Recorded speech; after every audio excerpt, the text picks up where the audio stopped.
ঘটনা তো সকালবেলা বাড়ির থেকে আইসে আর কি এসে এই ঘটনা ঘটলো। আমরা খবর পেলাম তোমার 12টা 12:30। কি করে উনি? ওই বিদ্যাসাগর চৌমুনির যে দোকান আছে, বাজে মাল দোকান। নাম বা বয়স কিরকম হইব? তারা দুই ভাই একসঙ্গে দোকানদারি করে। এর নাম হচ্ছে লিটন ঘোষ আর বড় ভাইয়ের নাম হচ্ছে বিপ্লব ঘোষ। ওই সকালবেলা আজকে বড় ভাই দোকান করছে, হ্যাঁ দোকানও ঢুকছে না আর কি, দোকান থেকে দোকান ঢুকছে না, আয়া পড়ছে। এই খবর পাইলাম আর কি। মানে মানে কি ধারণাটা কি লিখে এরকম হইতে পারে, কোনো কিছু আপনার ধারণা আছে কি? এমন তো কিছু নাই, ফ্যামিলিতে তো কিছু নাই, বিয়ে শাদী করছে না, এক লোকই সবাই থাকে, তিন ভাই। বা প্রেম সংক্রান্ত বিষয়ে এরকম কিছু হইতে পারেনি? না এমন তো কিছু জানা নাই।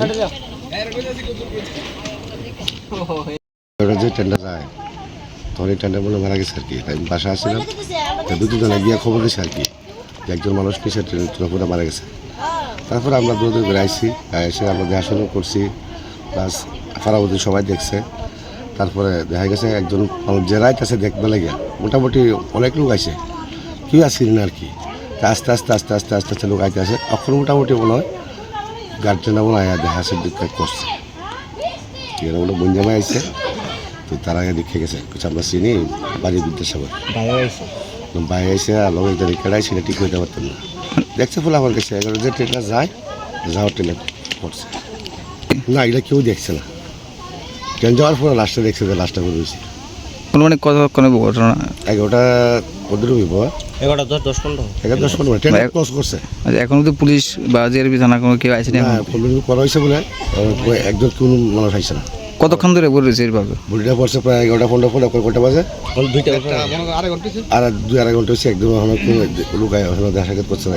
প্লাস এরপরে একটা গেছে দিকে, তারপরে একজন লোক দেখার মতো লোক নাই, থাকে না। তো সেই বিষয় কিছু এটা একটা অ্যাক্সিডেন্টের বোঝা যাচ্ছে যে কাজ করছে এটা বোঝা যাচ্ছে সুইসাইড।